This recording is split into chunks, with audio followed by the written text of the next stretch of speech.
السلام عليكم، أسعد الله أوقاتكم بكل خير حبايب قلبي.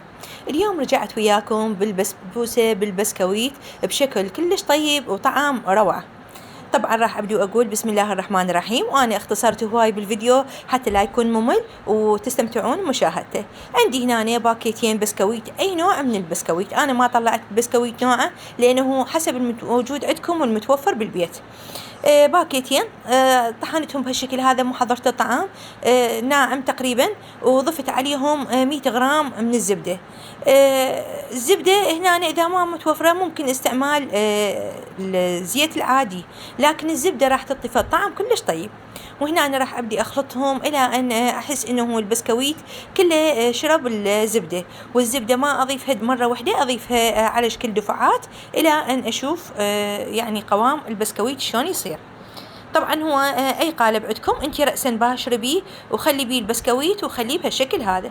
رصيته بهالشكل بنهاية القالب حتى ياخذ شكل. خليته بالثلاجة شوية لمدة 10 دقائق على ما هيئت القشطة مالتي. القشطة هنا اختيارية، إذا كان عندك قشطة أم العلب ممكن تستعمليها مباشرة، وإذا ماكو أنا أحب أوفر النوع الثاني لأنه مو كل البيت يملك القشطة الموجودة بالمهات الباكيت. فهنا القشطة هي عبارة عن 3 ملاعق من السكر مع ملعقتين من النشا مع كوب حليب، وضفت عليهم مي بهالشكل هذا، وخلطتهم على نار هادئة، صار لي شكل القشطة هذا موجود. وهاي القشطة أنا معتمدتها حتى في حلوياتنا في رمضان وموجودة بالقناة. هنا أنا بعد ما خليت القشطة خليتها على جنب تتماسك، وبديت أسوي الطبقة الأخيرة مالت البسبوسة، وهو إنه جبت نص كوب من السميد مع فنجان من حليب الباودر مع نصف فنجان من السكر مع فنجان زيت وملعقة صغيرة بيكنج باودر، وضفت الحليب عليهم بهالشكل هذا. وإن شاء الله أنا أكتب لكم المقادير بصندوق الوصف.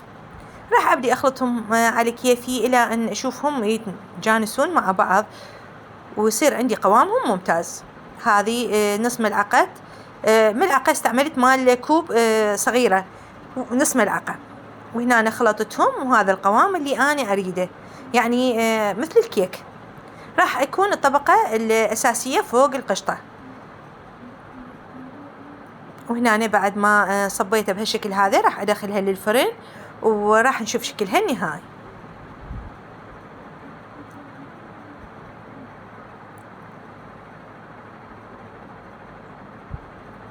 وهذا شكلها بعد ما طلعتها من الفرن، شوف شلون لونها ذهبي وحلوة.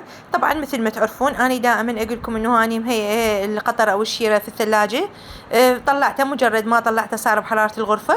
وهنا أنا خليتها بهالشكل هذا، شربتها كلها بالشيرة أو القطر، وراح أزينها وأقدمها. وراح تكون طبعا طريقة التقديم أنتم حرين بطريقة تقديمها، بس ما أقول لكم الطعام يعني فد شي روعة. أتمنى تجربوها، ولا تنسوني باللايك والاشتراك حبايب قلبي اللي وصل وياي لهنا، وأهلا وسهلا، نورتوني حبايبي.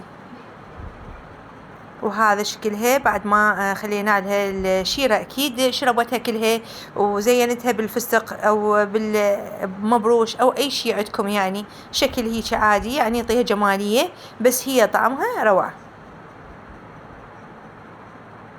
أتمنى تجربوها وتقولوا لي شنو رأيكم.